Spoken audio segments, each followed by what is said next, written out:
Bienvenidos a Peloton, donde sudar es divertido. ¿Quién dijo que no se puede disfrutar mientras te mueves? Nosotros no. Por eso, tantas personas hacen ejercicio con Peloton, para adaptarse y mantenerse al ritmo de la vida que no para. En casa, en el gimnasio, on the go, Peloton nunca te abandona. Ya sea en clases de cumbia rides o fiesta latina runs, corriendo, moviendo, sudando y sonriendo. Únete hoy en onepeloton.com. Encuentra tu ritmo, encuentra tu poder. Peloton.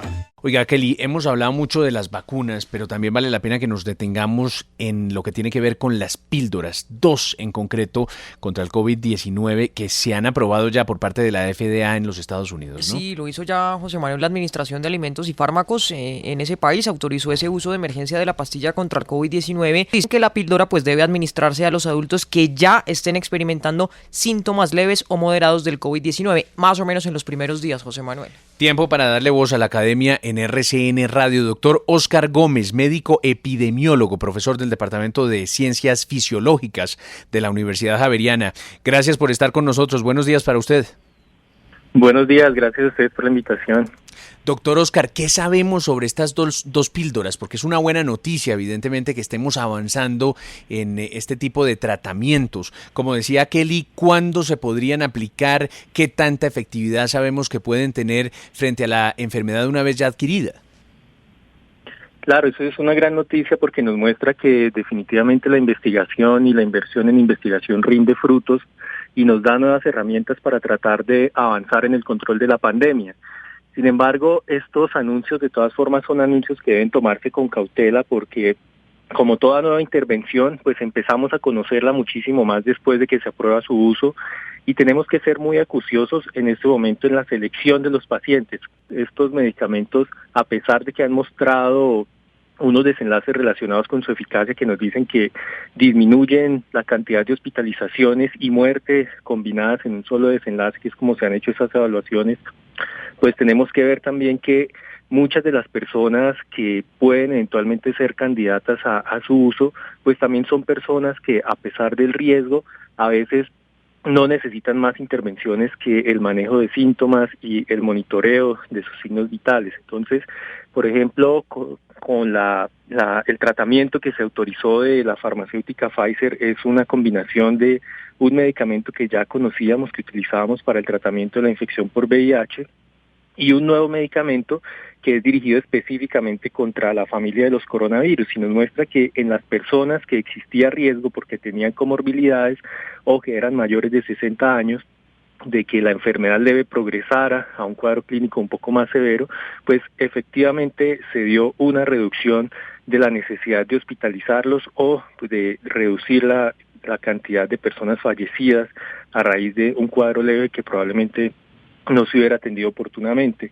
Entonces, esto nos muestra desde los estudios que dan el pie para la aprobación de estos medicamentos, cómo desde ahí ya conocemos algunos factores que nos muestran cómo debemos tratar de seleccionar a las personas que van a recibir esas intervenciones.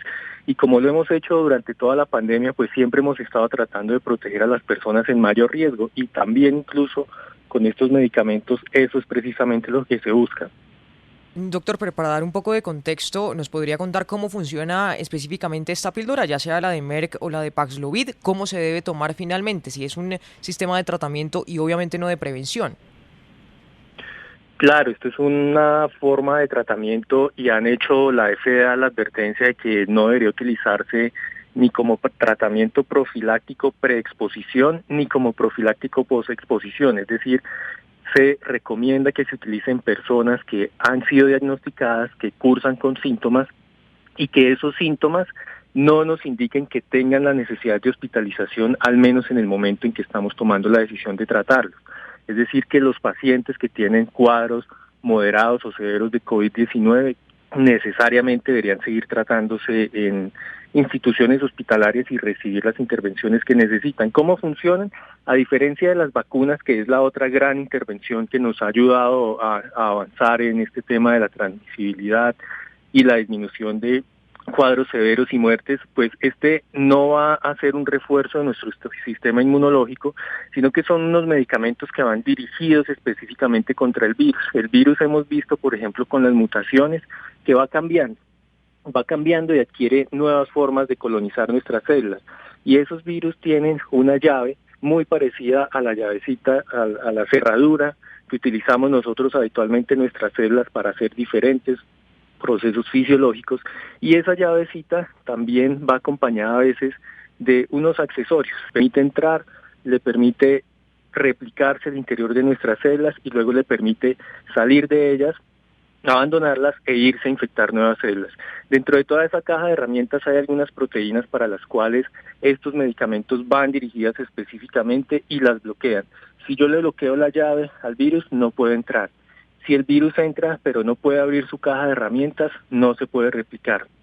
Y eventualmente si se replica, pero le cierro la puerta y lo dejo encerrado en esa célula que lastimosamente ya la perdimos, pues tampoco va a poder salir a seguir infectando más células.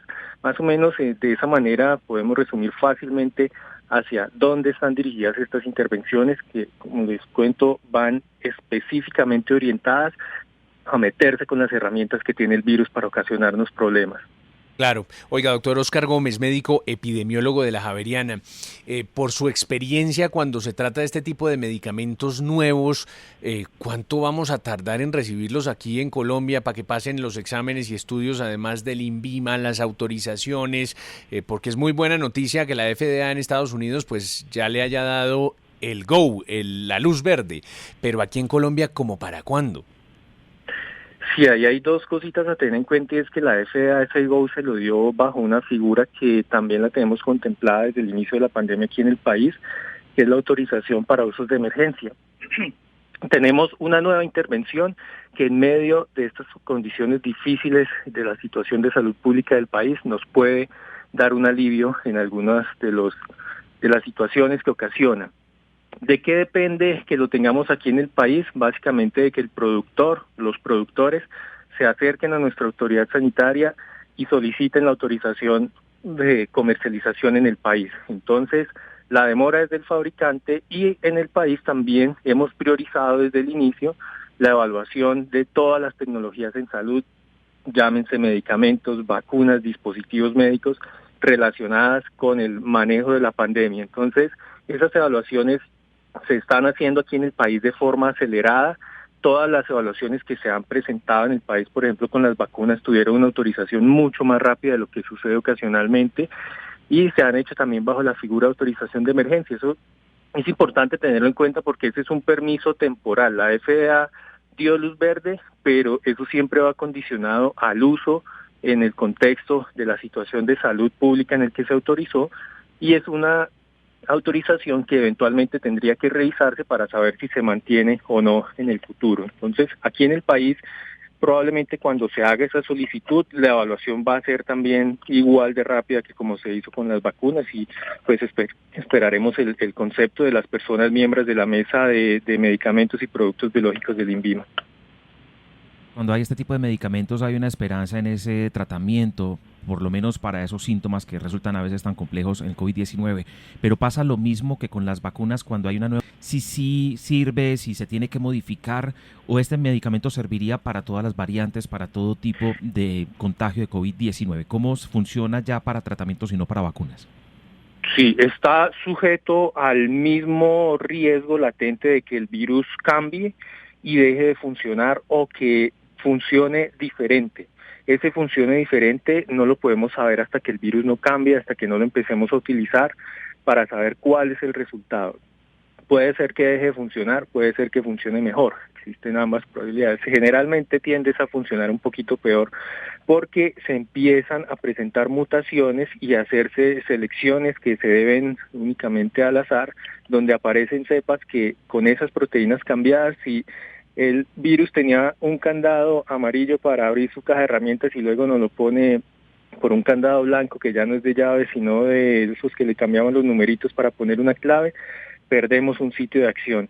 Si luego la proteína que le ayudaba a salir de las células que ya habían sido infectadas para irse a buscar otras cambia, perdemos otro sitio de acción. Entonces, esto está sujeto también, esas proteínas también se sintetizan a partir del material genético del virus, que es el que va cambiando, y está sujeto al mismo riesgo eventualmente de que tengamos también cambios en los sitios donde los medicamentos hacen efecto. Afortunadamente, lo que hemos visto hasta ahora con las vacunas es que a pesar de que se siguen presentando esas mutaciones que le confieren ciertas ventajas a algunas variantes para poderse acondicionar mejor a su huésped, poderse transmitir mejor, pues las vacunas, algunas han perdido un poco de efectividad frente a estos cambios, pero se mantiene todavía la protección en desenlaces tan importantes como reducir el número de personas que enferman gravemente y reducir el número de personas que fallecen eventualmente a causa de la infección. Esperaríamos ver un comportamiento similar con este tipo de medicamentos y es absolutamente necesario que se haga una vigilancia de su uso una vez se apruebe eventualmente aquí en el país. Pues doctor Oscar Gómez, muchas gracias por estas explicaciones a propósito de las píldoras que ya tienen esa aprobación como uso de emergencia, lo recuerda usted bien, en Estados Unidos, y que vamos a ver si en algún momento llegan a Colombia. Pero todo avance en investigación es bien recibido para que tratemos de preservar la normalidad y enfrentemos con éxito pues este desafío grande que se ha abierto en los últimos meses. Gracias, doctor Oscar. Con muchísimo gusto, feliz día para ustedes.